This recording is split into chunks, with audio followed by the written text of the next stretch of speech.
Hello, I'm Aimee Ng, curator at the Frick Collection in New York. Welcome to another episode of Cocktails with a Curator. We are in the throes of summer, and I haven't chosen a particularly summery painting to talk to you about today, although they do have their window open, which is throwing into this room air and the light for which the artist Vermeer is particularly celebrated for. This is, of course, the 17th century Dutch painter Johannes Vermeer, and his painting, which is traditionally known as Officer and Laughing Girl, although I think we can call her a woman. And I hope you will forgive me for taking a little bit of license with the cocktail today. It's not technically a cocktail. Maybe you can think about it as a deconstructed cocktail, but it is a traditional Dutch drink, and so I wanted to have a little bit of fun with the painting today. We start with a little glass of jenever, which is a traditional Dutch liquor made using malt wine and adding flavors, particularly juniper, which is jenever in Dutch. Some people refer to jenever as Dutch gin, and this is absolutely not the case. Jenever is actually what inspired the production of English British gin, which is much more famous, of course. As early as the late 16th century, English soldiers were encountering Dutch soldiers drinking jenever before going into battle. And purportedly, this is where the term Dutch courage came from. It became so popular in England. It was being imported into England at such a huge volume, and especially when William of Orange, a Dutch man, ascended to the throne as King of England in 1689, the love for jenever in England really exploded to the point where English distillers began to make their own version, which is what became gin.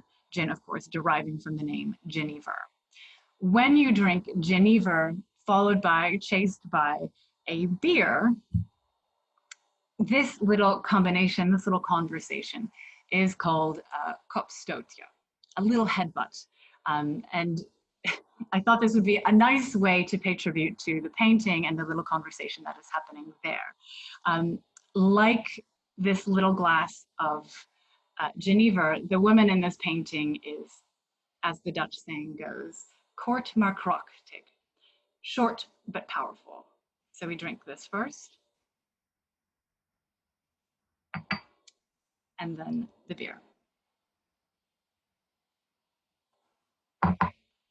Traditionally, I'm supposed to be drinking that jenever from a small tulip-shaped glass made specifically for drinking jenever, and I'm supposed to not use my hands. It's supposed to be filled up to the brim, and you drink directly with your mouth. But I have chosen not to do it the Dutch way, only because I don't have that tulip-shaped glass.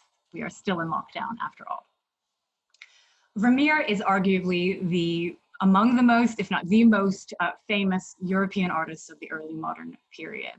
Hands down, the most popular exhibition held at the Frick has been the Treasures of the Mauritshuis, which was on loan to the Frick in about 6 years ago. And the poster girl and the central work and among those groups, that group of loans, was Vermeer's Girl with the Pearl Earring, which brought enormous numbers of people to the Frick. The Frick is privileged to have 3 paintings by Vermeer in the permanent collection. In addition to The Officer and Laughing Girl, which was acquired by Henry Clay Frick in 1911, among the earliest old master paintings that Frick acquired in 1901 was this Vermeer painting, Girl Interrupted at Her Music, and Mistress and Maid was the last Vermeer painting that Frick acquired, and in fact, the very last painting that Frick acquired before he died in 1919, December of that year. Vermeer, of course, was not always so famous. During his life, he struggled financially, and over the 2 centuries following his death, he was all but unknown, and many paintings by Vermeer, including Officer and Laughing Girl, bore erroneous, false attributions, sometimes signatures, of a contemporary of Vermeer, an artist called Pieter de Hoogh, who also painted genre scenes like this, and in fact had greater market value than the name Vermeer over the centuries after his death. it wasn't until 1866 when a French art historian, art critic called Théophile Toré-Bourger rediscovered Vermeer to some degree and put together what he believed to be the true corpus of Vermeer, or at least a starting point of what the true corpus of Vermeer could be. Since then, the popularity of Vermeer has not waned, and now, today, 34 paintings are universally accepted as by Vermeer. So it's amazing that the Frick collection has 3 of these. Of the 3, this one is my particular favorite, although they're all pretty great. Vermeer, of course, is known for these interior domestic scenes, everyday genre scenes. And this sort of courtship painting, here's an officer, and the title Officer and Laughing Girl has been associated with this painting since the late 17th century. You know, courting this woman with his arm akimbo, having a nice chat in this room. This is a very typical kind of scene. It varies in terms of the interpretation of the nature of this courtship. To me, with the room bathed in light, white light falling, you know, over her, gives a sense of innocence and sweetness to this painting. But there has been a range of interpretations, including something much more transactional. So she is holding a glass that is typically used to drink white wine, and with her hand open on the table. Some critics and art historians have interpreted this picture to be much more transactional, as if the officer is going to be paying this woman for her company, for her services. Vermeer is very well known for this effect of light on surfaces, and this is a painting that calls for close and slow looking. So taking a moment to recognize what's happening in the window, both reflections and translucencies and shadows. All of this light being picked up by the gold thread in her dress, marvelously in that little glass that she holds in her hand, with little touches of paint that give a sense of reflections from all over the room, from her hands to her dress to the window. And when I look at a Vermeer painting up close, like the kind of detail that I'm showing you right now, I always get the sense that that I could just peel back this top layer of the craquelure, the natural cracking that happens to paintings that are hundreds of years old. If I could only get past that layer, that I could see with absolute precision what was painted there. But of course, all of this is reality. These are all just touches of the brush, blending of paint. Really quite marvelous. And because he's so successful at this illusion of reality, a number of people have argued that Vermeer used optical devices, so scientific devices, in order to help him capture the illusion of reality so well. For example, camera obscura, sort of setting up a little light box in order to best capture the sense of reality. It's not a settled question. Whether or not he uses optical devices is not certain either way. And frankly, I don't think it takes away anything from the quality of these paintings, even if you had been using optical devices. This is still the magic of dabs of paint on a canvas. There's an eloquence too to the way just a few small shapes and forms can tell a lot. We barely see anything of this man's profile, just a quarter, not even a quarter of his face, and yet one does get that feeling of his absolute focus on the woman who is in front of him. And what a charming face she has, that lovely smile, baring her teeth, light reflecting and mottled on her face, on that headscarf that she's wearing, which also when we see up close, we get the sense of it not being a pure color. From a distance, a lot of Vermeer's colors look very simple, but when you look closely, this white scarf around her head, blue, brown, different shades of beige and white. Vermeer is very unusual in his extraordinary and copious use of the natural ultramarine pigment throughout his paintings. This is an extremely expensive pigment, mined then as now in Afghanistan, lapis lazuli. This is something that was used by painters for many centuries, but very often and almost always used for areas of great significance. So in Christian paintings, the blue of the Virgin Mary's dress mantle would be painted in ultramarine blue, other areas not. So it would designate value. Through pigment analyses in Vermeer paintings, one finds this extremely expensive pigment in many unexpected places, sometimes blended into walls, in the corner of a map. It begs the question of how he afforded it, and it has led some to suggest that he had a patron. One person who was fronting the money to acquire these pigments and would have been the one commissioning this number of paintings using that very expensive pigment. And the name Peter van Rooyen has come up as a local man in Delft who may have been that patron.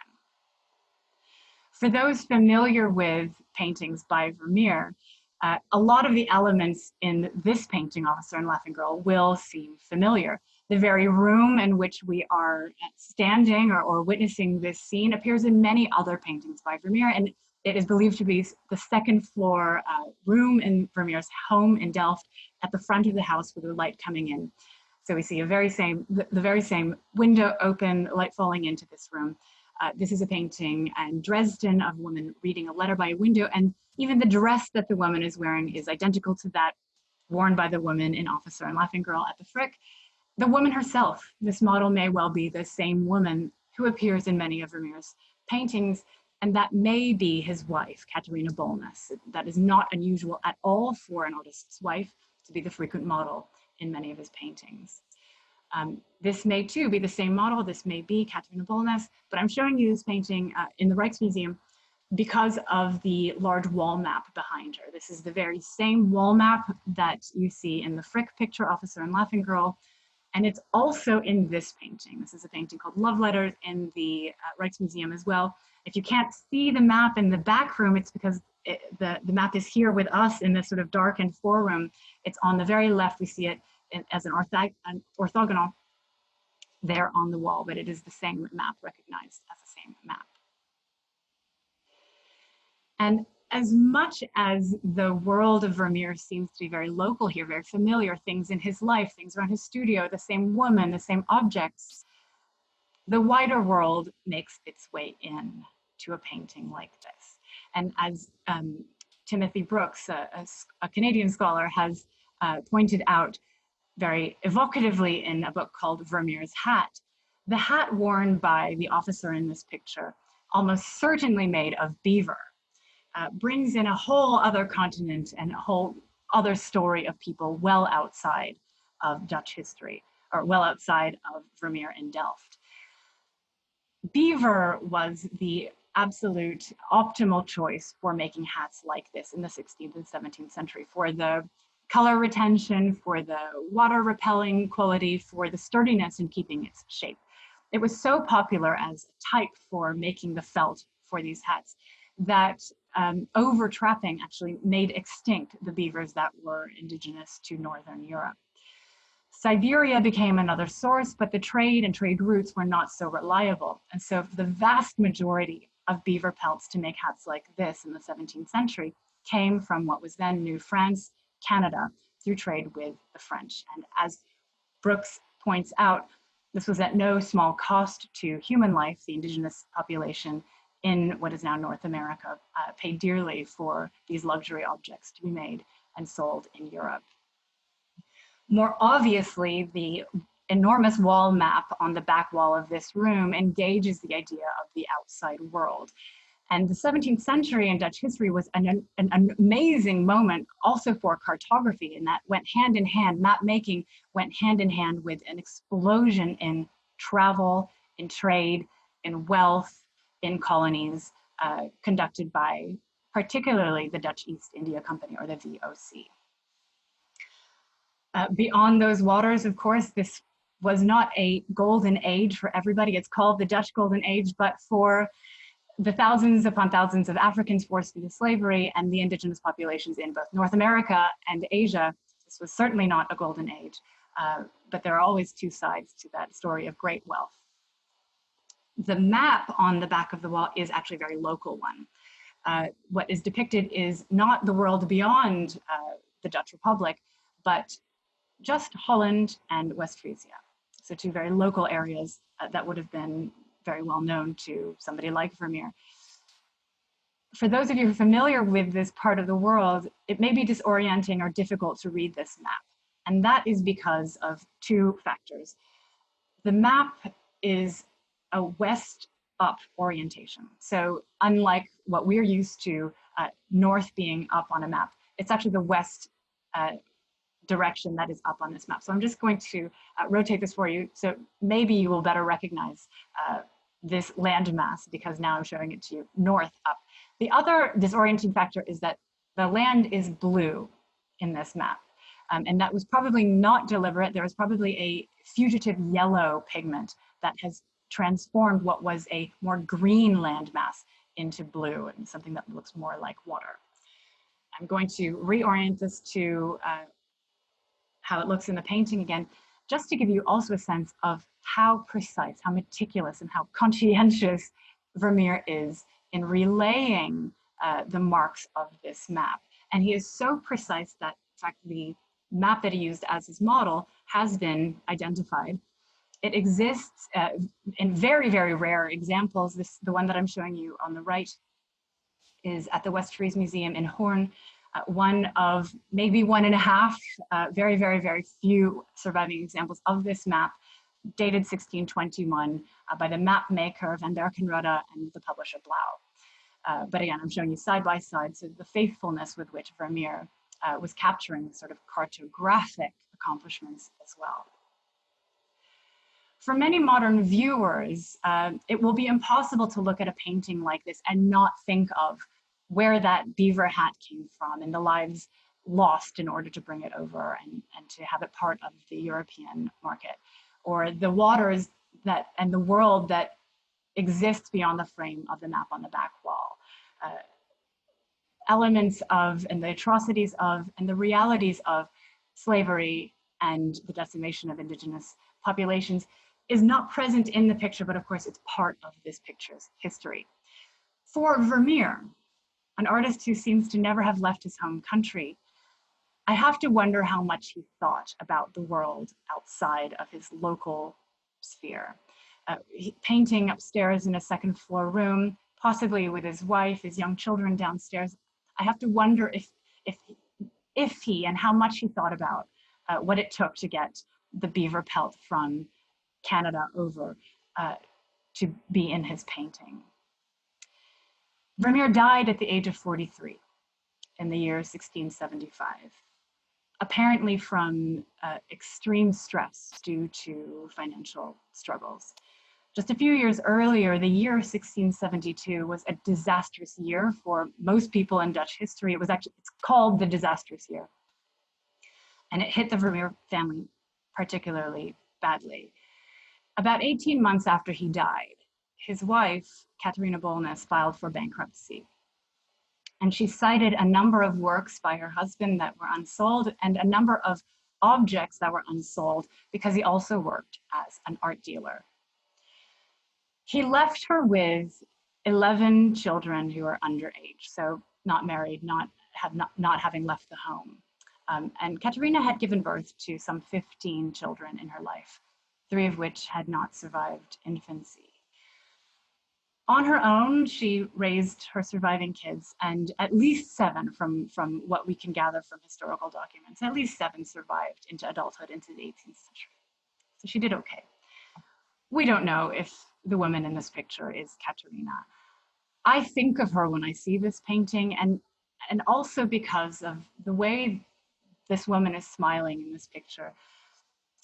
It's not an easy pose to keep on the face. It's not something that a model can hold for a very long time, and the long time that it takes for an artist to paint, of course, not photograph, but to paint stroke by stroke, touch by touch, a face like this. So to me, this is a face that was familiar to the artist and that he could imagine, he could think of smiling in his mind. I'd like to think that that was the face of his wife, maybe some 20 years before the disasters, before the troubles, before the struggles.